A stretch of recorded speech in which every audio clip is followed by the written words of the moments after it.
Assalamu alaikum everyone. Bismillah, alhamdulillah, salatu wassalamu ala rasulillah wa ala alihi wa sahbihi ajma'in. We begin in the name of Allah, all praise and glory be to Allah. And may His finest peace and blessings be upon His Messenger Muhammad sallallahu alayhi wa sallam, His family, His companions, and all those who share His path.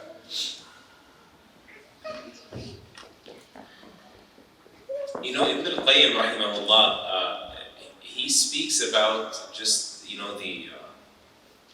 the nature of human perspective.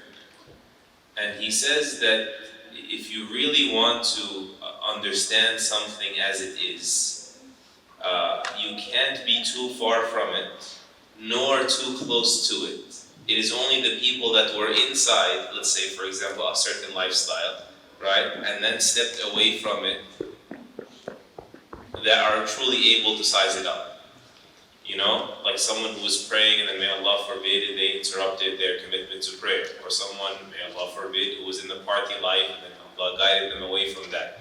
These are the people that truly have the right perspective.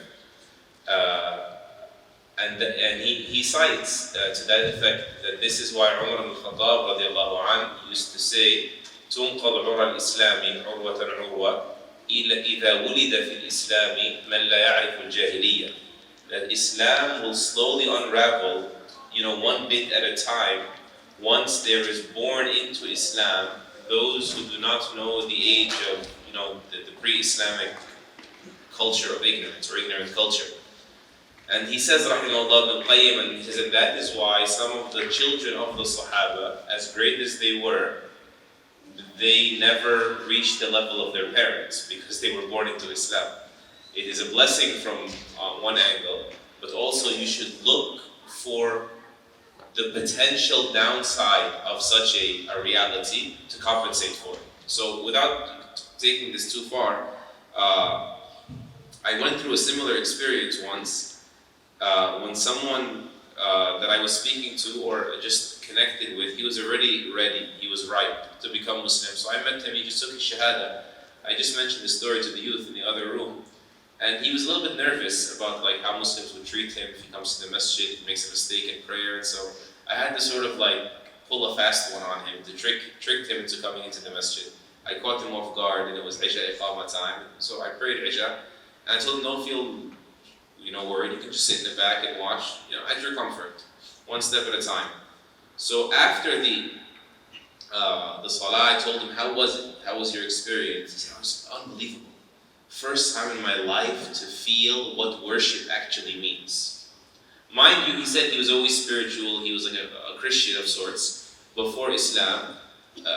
And so I said, I don't get it, I don't understand. I really didn't have no idea what he was talking about. He said, I know what prayer is. Prayer is when you put your hands together, and I do that stuff. Whenever I need something, I pass my exam as a medical student, or was at the time. I just come home, before I go to sleep, I get on my knees, I put my elbows in the bed, put my hands towards the sky, and I just say, God, listen, I'm stuck and you're always there for me. Can I get this, that, or the third? He said, but I always felt that there was something wrong with this. I felt like it was selfish. Like I do it on my clock, and then I forget God until the next time I have a pressing need.